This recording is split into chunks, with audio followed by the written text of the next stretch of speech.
Առաջին անգամ Գյուլբենկյան հիմնադրամը կազմակերպել է գրական ֆորում հայաստանյան հրատարակչության հետ։ Գյուլբենկյան հիմնադրամը եւ Նյումեգը երկօրյա նոր միտք նոր թարգմանություն ֆորումի առաջին օրը ներկայացրեցին հայերեն թարգմանությամբ հոգեբանական 3 գրքեր։ Հետտրավմատիկ իրադարձություններ կորուստումը, ինչպես կարող են անհատներն ու հասարակությունը հաղթահարել հետտրավմատիկ սթրեսային խանգարումը։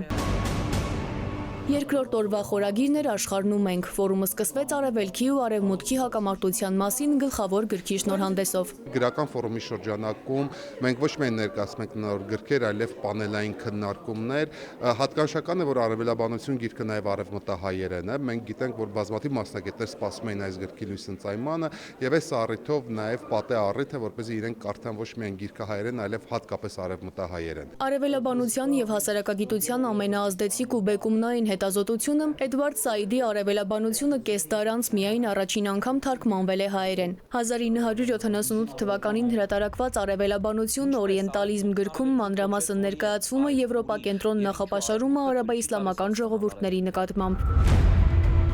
Ինչպես է արևմուտքն ընկալում արևելքը։ Արևմտյան մշակույթի մեջ արմատավորված կեղծ ու ռոմանտիկ ընկալումները Ասիայի ու մերձավոր արևելքի նկատմամբ ու թե ինչպես են Եվրոպան եւ Ամերիկան արդարացնում իրենց գաղութային կայսերական հավակնությունները։ Կարևոր չէ անի, որ քննական մտածողությունը Հայաստանի մեջ կամրաբնի։ Մեկը ավելի միջազգային քրագանության ընդմեջ են, իսկ մյուսը ավելի մեր այդ մեծ ցավը վիշտը, որ մենք ապրած ենք, այդ մեծ գորուստը, որ ապրած ենք, ադի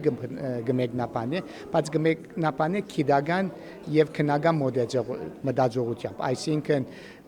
իսկական դվյալներու վրա հիմնված եւ ոչ թե քաղաքապարախոսական։ Կոտրված Վահանը Արցախյան 44-օրյա պատերազմի բազմաշերտ վերլուծություն է։ Հայ եւ օտարերկրացի 17 հեղինակների աշխատություններն ամբողջացել են մեկ ժողովածոյում, որում մանրակրկիտ ուսումնասիրված են միջպատերազմյան ժամանակաշրջանում Հայաստանում արևմտյան ոճի պաշտպանական բարեփոխումների ձախողման հիմնական գործոնները։ Հեղինակները վերլուծում են, թե ինչու բարեփոխումները չկարողացան հաջողություն գրանցել եւ ինչպես դա ազդեց պատերազմի ելքի վրա, ընթերցողին հնարավորություն տալով խորապես հասկանալ պատերազմի դասերը եւ դրանց հիման վրա առաջարկություններ մշակել ապագա քաղաքականության համար։ Սիլվի Մուրադյան, Զոհրաբ Քարամյան, ժամը լրատվականի համար։